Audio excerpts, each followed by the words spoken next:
नमस्कार। सभी दर्शकों को हाथ जोड़कर प्रणाम। आज हम आपको बाबा केदारनाथ जी के दर्शन के बारे में कुछ महत्वपूर्ण बातें बताएंगे, तो वीडियो पर बने रहें और ध्यान से सुनें। आपको पता ही होगा कि 30 अप्रैल 2025 को यमुनोत्री और गंगोत्री मंदिर के कपाट खुल चुके हैं और 2 अप्रैल को केदारनाथ धाम के भी कपाट खुल गए और 4 अप्रैल को बद्रीनाथ धाम के कपाट भी खुल जाएंगे। रुद्रप्रयाग जिले में 11,000 फुट से अधिक की ऊंचाई पर स्थित 11 ज्योतिर्लिंग में रूप में बाबा केदारनाथ स्थापित हैं। यदि आप केदारनाथ बाबा के धाम के दर्शन के लिए जा रहे हैं तो 5 कार्य अवश्य करें, नहीं तो आपकी यात्रा अधूरी मानी जाती है। तो वो 5 कार्य कौन से हैं, चलो हम आपको बताते हैं, तो ध्यान से सुने। पशुपति नाम के दर्शन। यदि आप बाबा केदारनाथ के दर्शन कर रहे हैं तो माना जाता है कि यह अधूरे दर्शन हैं, क्योंकि केदारनाथ का ज्योतिर्लिंग अधूरा शिवलिंग है जिसका आधा भाग नेपाल के काठमांडू में पशुपतिनाथ मंदिर में स्थित है। इसलिए दोनों के ही दर्शन करने से ही ज्योतिर्लिंग के दर्शन पूर्ण होते हैं। यदि आप केदारनाथ में शिवलिंग के दर्शन किए हैं तो वहीं पर इस शिवलिंग की कथा अवश्य सुने।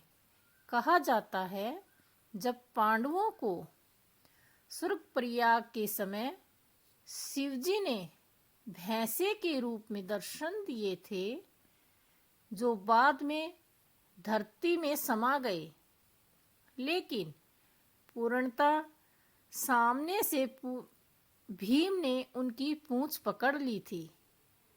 जिस स्थान पर भीम ने इस कार्य को किया था, भैंसे की पूंछ पकड़ी थी, उसी वर्तमान में केदारनाथ धाम के नाम से जाना जाता है। जिस स्थान पर उनका मुख धरती से बाहर आया उसे पशुपतिनाथ कहा जाता है। पुराणों में पंच केदार की कथा के नाम से इस कथा का विस्तार से उल्लेख भी मिलता है। नंबर 2, कौन सा कार्य करना है? पुराण कथा अनुसार हिमालय के केदार श्रृंग पर भगवान विष्णु के अवतार महातपस्वी और नारायण ऋषि तपस्या करते थे। उनकी आराधना से खुश होकर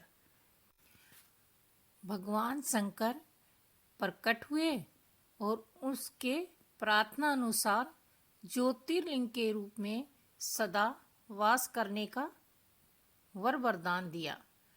यह स्थान केदारनाथ पर्वतराज हिमालय के केदार नामक शिखर पर स्थित है। इसके शिखर दर्शन जरूर करने चाहिए। इसी आशय को शिव पुराण के कोटि रुद्र संहिता में भी बताया गया है। नंबर 3, क्या कार्य करना चाहिए, चलो जानते हैं। केदारनाथ मंदिर के पीछे आदि शंकराचार्य जी की समाधि है। यह बहुत ही पवित्र जगह है। यहाँ के मंदिर का निर्माण जन्मेजय ने कराया था और जीर्णोद्धार आदि शंकराचार्य ने किया था। इसके बाद भोज राजाओं ने मंदिर की देखरेख की थी, तो इसीलिए शंकराचार्य समाधि के दर्शन भी हमें अवश्य ही करने चाहिए। अगर आपको वीडियो पसंद आती है तो वीडियो में बने रहें और आगे 2 चमत्कार और सुने। यहाँ एक शिला रखी हुई है जिसके दर्शन करना ना भूले। एक प्रलयकारी बाढ़ के चलते 10,000 लोग मारे गए थे। उस वक्त इसी शिला ने बाबा केदारनाथ मंदिर, शंकराचार्य की समाधि और मंदिर में स्थित भक्तों को इसी शिला ने बचाया था। विशाल काया डमरू नुमा चट्टान के ऊपर के पहाड़ों से लुढ़कती हुई तेज गति से आई और अचानक ही मंदिर के पीछे 50 फुट की दूरी पर रुक गई। यह प्रत्यक्ष घटना बाढ़ में एक पेड़ पर चढ़े 2 साधुओं ने देखी।